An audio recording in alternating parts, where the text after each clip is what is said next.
Hello student, आज आपण mathematics paper फर्स्टमधील linear programming ह्या चॅप्टरविषयी डिस्कस करणार आहे। आता लिनियर प्रोग्रॅमिंग हा चॅप्टर संपूर्णपणे लिनियर इक्वेशन्स आणि ग्राफिकल रिप्रेझेंटेशन्सवरती डिपेंडेन्सी। आता लिनियर इक्वेशन्स म्हणजे काय, जे आपल्या लाईनचे इक्वेशन्स असतात त्यांनाच आपण लिनियर इक्वेशन्स म्हणतो आणि त्याच लाईन आपल्याला इक्वेशन्स सहित ग्राफ पेपरवरती ड्रॉ करायचे की जे is the related to the graphical representation. म्हणजे जर समजा तुमच्याकडे सिंपल लिनियर इक्वेशन असेल ax plus by plus c is equal to 0, तर यामध्ये a b c हे काय is the related to the real number आणि इथे x आणि y हे काय आपले व्हेरिएबल आहेत, it depending by the difference value. यांच्या रिलेशन्सनुसार आपल्याला इक्वेशन्स फाइंड आउट करायचे असतात। x plus by plus c is less than 0 आणि ax plus by plus c is greater than 0। म्हणजे ही व्हॅल्यू तुमची काय असली पाहिजे, लेस दॅन 0 किंवा ही व्हॅल्यू तुमची ग्रेटर दॅन 0। आता लेस दॅन 0 आणि ग्रेटर दॅन 0 हे आपण मॅक्झिमम आणि मिनिमम कंडिशनसाठी अप्लाय करणार। ज्यावेळेस तुमचं इक्वेशन्स हे लेस दॅन 0 असेल त्यावेळेस ते मॅक्झिमम म्हणजे मॅक्झिमम एवढीच व्हॅल्यू येऊ शकते, किंवा ज्यावेळेस तुमचं इक्वेशन हे जर ग्रेटर दॅन 0शी कम्पेअर करणार याचा अर्थ झाला की ते इक्वेशन्समध्ये मिनिमम हीच व्हॅल्यू असू शकते, ह्याच्यापेक्षा छोटी व्हॅल्यू येणार नाही। तर ह्यांचं आपल्याला ग्राफने रिलेशन्स करायचं इज द सिंपल। तर फर्स्ट आपण कॉन्व्हेक्स सेटनी घेणार आहोत। आता आपण फर्स्ट ग्राफिकल रिप्रेझेंटेशन ड्रॉ करतो। x is less than equal to h and x is greater than equal to h। आता आपल्याला जर ग्राफ काढायचा असेल तर जे कोऑर्डिनेट घेणार आहे ते आपण x is equal to h घेऊ। इथे मी सिंपल ग्राफचा स्ट्रक्चर काढले। ओ हा ओरिजिन, हा x ॲक्सिस, हा y ॲक्सिस आणि x वर हा असलेला point x is equal to h आहे, हा पॉइंट। इथून मी लाईन ड्रॉ केली, x is equal to h असेल तर ती लाईन y ॲक्सिसला पॅरलल असते। मी दोन ग्राफ काढलेत कारण माझ्याकडे दोन इक्वेशन्स आहेत। आता ही जी लाईन आहे ती x इज लेस दॅन 5 साठी पण येते आणि x इज ग्रेटर दॅन 5 साठी पण येते। पण x इज ग्रेटर दॅन 5 असेल तर कुठला पार्ट दाखवायचा, म्हणजे जर इथे मी इक्वेशन्स लिहितो 1 2 3 4 आणि इथे 5 किंवा इथे 1 2 3 4 5 पुढे गेला की 6 7 इथे सुद्धा 6 7 इथे जरी आपण h लिहिलं असेल तर मी कम्पेअर केलं की ते 5 साठी घेऊ आपण, बरोबर। म्हणजे ही जी व्हॅल्यू आहे ती काय ग्रेटर दॅन 5 असली पाहिजे। म्हणजे ग्रेटर दॅन 5 कुठे येणार, तर आपल्या ह्या बाजूला असलेल्या सगळ्या व्हॅल्यू ह्या काय झाल्या ग्रेटर दॅन 5 आल्या। म्हणजे तुमचा ग्राफचा जो शेडेड पोर्शन येतोय तो ह्या बाजूला येईल आणि इकडे काय सांगतोय, ही जी व्हॅल्यू आहे ती लेस दॅन 5 असली पाहिजे। म्हणजे तो कुठे आला, टुवर्ड्स द ओरिजिन। म्हणजे तुमची ज्यावेळेस x इज लेस दॅन 5 असेल तर तो कुठे येणार आहे, टुवर्ड्स द ओरिजिन येणार आहे आणि x इज ग्रेटर दॅन 5 असेल तर तो कुठे जाणार आहे, ओरिजिनच्या अपोजिट डायरेक्शन्सला म्हणजे ओच्या ह्या बाजूला येणार आहे। आता हे झालं सिंपल रिलेशन। जसं आपण x ॲक्सिसचं फाइंड आउट केलं तसंच सेम आपल्याला y ॲक्सिसचं सुद्धा काय करायचं, फाइंड आउट करायचं। आता y ॲक्सिससाठी काय, graphical representations of y is less than equal to k and y is greater than equal to k. The Cartesian coordinate system the line y is equal to k. आता y is equal to k असेल तर ती line x ॲक्सिसला काय असणार आहे, parallel असणार आहे। इथे आपला k पॉइंट आहे तो कन्सिडर करू आपण 3 आहे इथे सुद्धा। आता जर y हा 3 पेक्षा लेस दॅन असेल तर तो काय आला, टुवर्ड्स द ओरिजिनकडे शेडेड पोर्शन येणार आहे आणि ग्रेटर दॅन 3 असेल म्हणजे k असेल तर तो कुठे झाला, ओरिजिन पासून अपोजिट डायरेक्शन्सला हे होणार आहे। म्हणजे आपल्याला सिंपल कळतं की ह्या सगळ्या व्हॅल्यू या k पेक्षा मोठ्या आहेत, त्या कुठे असणार आहे, वरच्या बाजूला असणार आहे आणि ह्या सगळ्या व्हॅल्यू k पेक्षा छोट्या आहेत म्हणजे त्या कुठे असणार आहे, खाली असणार आहे। 2 3 0 -1 -2 असं आपलं काय सिंपल रिलेशन आहे। आता तिसरं जे आपण लाईनचं सिंपल इक्वेशन्स घेतो, आता आपण एक लाईनचं इक्वेशन्स घेतोय ग्राफमध्ये ax plus by is less than equal to 0 and ax plus by is greater than equal to 0। ज्यावेळेस आपल्या इक्वेशन्समध्ये कॉन्स्टंट म्हणजे प्लस सी ही जी कॉन्स्टंटची जी व्हॅल्यू असेल ती नसेल, म्हणजे depending by the only variable असेल, त्यावेळेसचं असलेलं लाईन ती आपली नेहमी ओरिजिनमधून जाते. तर इथे जे आपण ज्या दोन लाईन्स घेणार त्या पासिंग थ्रू द ओरिजिन. तर इथे आपण एक इक्वेशन्स घेतोय ए एक्स प्लस बी वाय, ही काय झाली ओरिजिनमधून झाली. आता जे आपलं फर्स्ट इक्वेशन्स आहे A X plus B Y is less than equal to 0. आता ज्यावेळेस लेस दॅन असेल त्यावेळेस नेहमी ती कुठे असते, डाऊनवर्ड डायरेक्शन्सला किंवा तुमच्या लाईनच्या लेफ्ट साईडला असते. तर ही काय झाली आपली लेफ्ट साईडकडे. हा जो आपण रेड कलरचा जो शेडेड पोर्शन केलाय इथल्या जर व्हॅल्यू जर आपण पुट केल्या तर तुमचं आलेलं आन्सर ही नेहमी 0 पेक्षा काय येणार आहे, छोटं येणार आहे. पण ज्यावेळेस तुमचं इक्वेशन्स हे ग्रेटर दॅन 0 असेल त्यावेळेस तो अपवर्ड डायरेक्शन्सला असेल, म्हणजेच तुमचे आलेले रिझन हे वरच्या बाजूला ह्या डायरेक्शन्सला असेल. याचा अर्थ काय, हा लेस दॅन म्हणजे ही संपूर्ण मायनस व्हॅल्यू येणार. इथल्या कोणत्याही व्हॅल्यू जर आपण पुट केलं तर ते नेहमी काय येणार, पॉझिटिव्ह येणार. असं सिंपल ह्याच्या पाठीमागचं काय कन्क्लुजन्स आहेत. येते लक्षात. ज्यावेळेस तुमची लाईन ओरिजिन्स मधून जाईल त्यावेळेस लेफ्ट साईडला बरोबर ए काय असेल लेस दॅन 0 असेल, राईट साईडला ही काय असेल ग्रेटर दॅन 0 असेल, डाऊनवर्डला लेस दॅन 0 असेल आणि अपवर्डला ग्रेटर दॅन 0 असेल. आता आपण जर याच्यामध्ये कॉन्स्टंट व्हॅल्यू असेल म्हणजे सी ची जर टर्म येत असेल तर काय रिलेशन्स येईल. आपले जे इक्वेशन्स आहेत ते काय A X plus B Y is less than equal to C और A X plus B Y is greater than equal to C. म्हणजे इथे 0 टर्म नाही, म्हणजे तुमची लाईन कुठल्या तरी एका पॉइंटला काय करते इंटरसेक्ट करते, ती ओरिजिन्स मधून जात नाही. तर हे आपण दोन इक्वेशन्स ड्रॉ केले ग्राफनी ए एक्स प्लस बी वाय आणि ए एक्स प्लस बी वाय, दोन्ही सेम लाईन आहे. पण ही लाईन काय दाखवते लेस दॅन दिस व्हॅल्यू. आता ही दिस व्हॅल्यू जी असेल ती म्हणजे एक तर कट इथे होईल.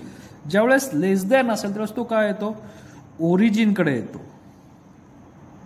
आणि ज्यावेळेस तो ग्रेटर दॅन असेल त्यावेळेस तो नॉन ओरिजिनकडे येतो. म्हणजे ह्या लाईनपेक्षा ही मोठी लाईन असेल, हे लक्षात ठेवायचं. आता हे पॉझिटिव्ह साठी झालं. जर समजा हेच जर इक्वेशन्स निगेटिव्ह साठी असतं तर मायनस सी, तर मायनस सी मध्ये हे रिलेशन्स अपोजिट होतात. जर निगेटिव्ह असेल तर ही टुवर्ड्स द म्हणजे हा ग्राफ वरच्या बाजूला जाणार म्हणजे ओरिजिनकडे, हा खालच्या बाजूला येणार बाय द नॉन ओरिजिनकडे. आपल्याला ज्यावेळेस आपण एक्झाम्पल सोडू त्यावेळेस आपल्याला हे एक्झॅक्ट रिलेशन्स कळतील. तुम्हाला सिंपल आपण हे ग्राफचं रिलेशन्स दाखवलं. आता आपण एक्झाम्पल घ्यायचे असलेले रिलेटेड. सिंपल एक्झाम्पल आहे show the solution set for the following equations graphically x is less than equal to 3 and y is greater than equal to -2. आता आपण एक ग्राफ वरती सोडू. इथे आपण ग्राफ ड्रॉ केला, हा एक्स ॲक्सिस आहे, हा वाय ॲक्सिस आहे. आपल्याला लाईन काढायची x is less than equal to 3 म्हणजेच ग्राफिकल वरती येणार ती x is equal to 3. X is equal to 3 म्हणजे तो पॉइंट 3 या एक्सच्या कोऑर्डिनेट्स मधून आणि वाय ॲक्सिसला पॅरलल असणार आहे.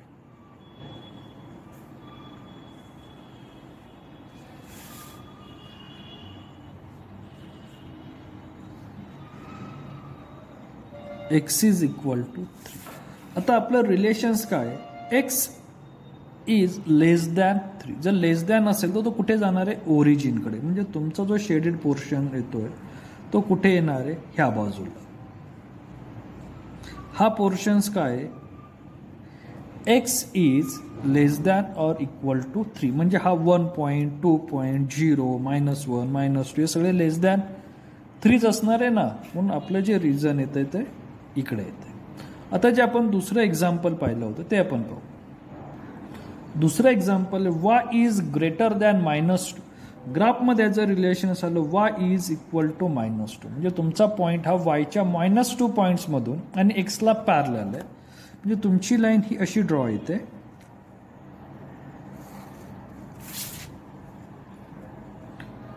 ह्या लाईनचं इक्वेशन आहे y इज इक्वल टू -2. आता जे आपल्याला व्हॅल्यू घ्यायच्यात ते -2 पेक्षा ग्रेटर दॅन, -2 पेक्षा ग्रेटर दॅन काय -1 आहे, 0 आहे, 1 आहे, 2 आहे. म्हणजे हा ही व्हॅल्यू काय आली टुवर्ड्स द ओरिजिन. आपल्याला सिंपल ह्याच्यावरून सुद्धा समजते की मला -2 पेक्षा मोठ्या व्हॅल्यू घ्यायच्यात, म्हणजे -1 0 1 2 3 म्हणून हा ग्राफ वरच्या बाजूला काय येतो आपला शेडेड येतो. Next example. पुढचं एक्झाम्पल आहे आपलं x + 2y is less than equal to 0. आता तिथे दोन व्हेरिएबल x आणि y, तर आपल्याला दोघांचे पॉईंट्स असल्याशिवाय आपल्याला लाईन ड्रॉ करता येणार नाही. त्यासाठी आपण सिंपल इक्वेशन्स घेऊ. x + 2y is equal to 0. आता ह्या टाईपचे ज्यावेळेस एक्झाम्पल घेतील त्यावेळेस आपल्याला x आणि y हे दोघांचे कोऑर्डिनेट्स काय करावे लागतील, फाइंड आउट करावे लागतील. फर्स्ट पुट करू. x इज इक्वल टू 0, तर y इज इक्वल टू सुद्धा काय येणार आहे 0. म्हणजे तुमची जी व्हॅल्यू जाते ती ओरिजिनमधून जाते. पण मला सांगितलं जर 0 असेल तर ती ओरिजिनमधून पास होते. आता दुसरा पॉईंट घेऊ. x इज इक्वल टू 1, तर y इज इक्वल टू काय येईल, तर इथे आपण x इज इक्वल टू -2 घेऊ, म्हणजे y इज इक्वल टू आपला 1 सिंपल व्हॅल्यू येतील -2 1. पुढे x इज इक्वल टू -4, तर y is equal to 2 -4 2. Minimum 2 और 3 पॉईंट्स आपल्याला पुष्कळ झाले. आता हे व्हॅल्यू कशा आल्या, जर इथे मी x कोणत्या व्हॅल्यू लिहिल्या तुम्हाला ज्या हव्या आहेत त्या -2 पुट केलं आणि इक्वेशन जर सॉल्व्ह केलं तर -2 + 2y is equal to 0 means 2y is equal to 2 means therefore y is equal to 1 आलं. दुसरीकडे आपण काय पुट केलं -4, तर -4 + 2y is equal to 0 means therefore 2y is equal to 4 means y is equal to 2 म्हणजे 2. तर आपल्याला हे काय झाले 3 पॉईंट्स मिळाले. तर ह्या 3 पॉईंट्सवरून आपण लाईन ड्रॉ करू शकतो. आपल्याला लाईन ड्रॉ करण्यासाठी मिनिमम 2 पॉईंटची गरज आहे. तर आपण एक्स्ट्रा 3 पॉईंट्स काढले, तर ह्याच्यावरून आपण ग्राफ्समध्ये लाईन ड्रॉ करू. आपल्याला आता पॉईंट काय करायचे ड्रॉ करायचं. आपला फर्स्ट पॉईंट आहे तो काय 0 0 म्हणजे तो इथे आला. दुसरा पॉईंट काय -2 आणि 1 म्हणजे -2 x ॲक्सिसवरती आणि 1 y ॲक्सिसवरती म्हणजे तो पॉईंट इथे आला. पुढचा पॉईंट काय -4 आणि 2 म्हणजे -4 इथे आणि 2 हा इथे म्हणजे हा पॉईंट्स आला. आणि ह्या पॉईंट्समधून जर गेलेली मी लाईन जर ड्रॉ केली तर माझी लाईन ही अशी येईल.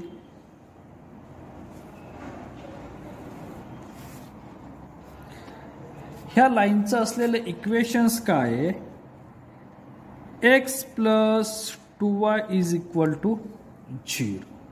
आता माझा जो क्वेश्चन आहे तो काय आहे तर x + 2y is less than to 0 म्हणजे ह्या व्हॅल्यू काय आल्या पाहिजे लेस दॅन आल्या पाहिजे. मग लेस दॅन कुठे येणार खालच्या बाजूला डाऊनवर्ड डायरेक्शनला.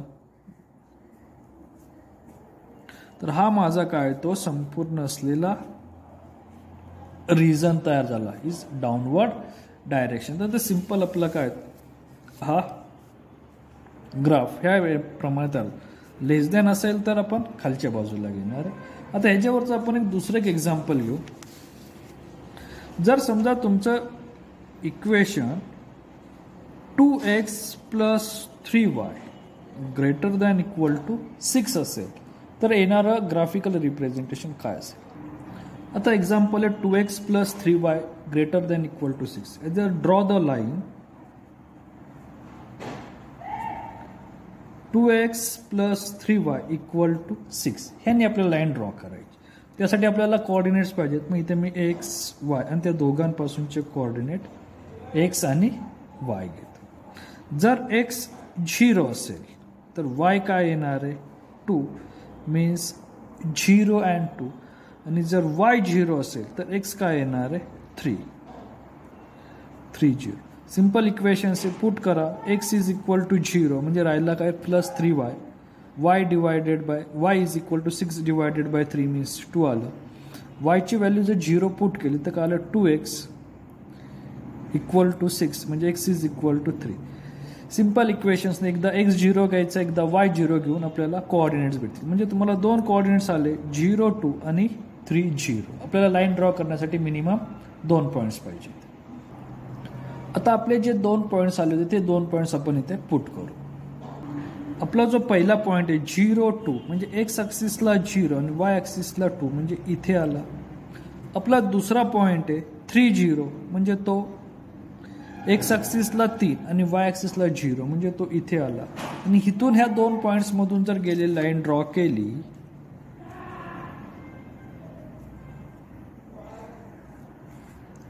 तर ही लाईन आपली अशी तयार होईल. ह्या लाईनचे इक्वेशन्स काय? 2x + 3y = 6. आधीच्या लाईन = 0 असल्यामुळे ती ओरिजिन्स मधून गेली. ह्याला = 6 आहे, म्हणजे ती कुठेतरी इंटरसेक्ट करते एक्स आणि वाय ॲक्सिसला. आता रिलेशन्स काय? > 6, म्हणजे ह्याच्यापेक्षा व्हॅल्यू मोठी असली पाहिजे. मग मोठी म्हणलं ती कुठे आली? वरच्या बाजूला, म्हणजे आपलं रिजन कुठे आले? ह्या बाजूला. ह्याला आपण म्हणतो नॉन ओरिजिन रिजन. जर ओरिजिनकडे येत असेल तर तो झाला ओरिजिन रिजन. नेक्स्ट एक्झाम्पल घेऊ.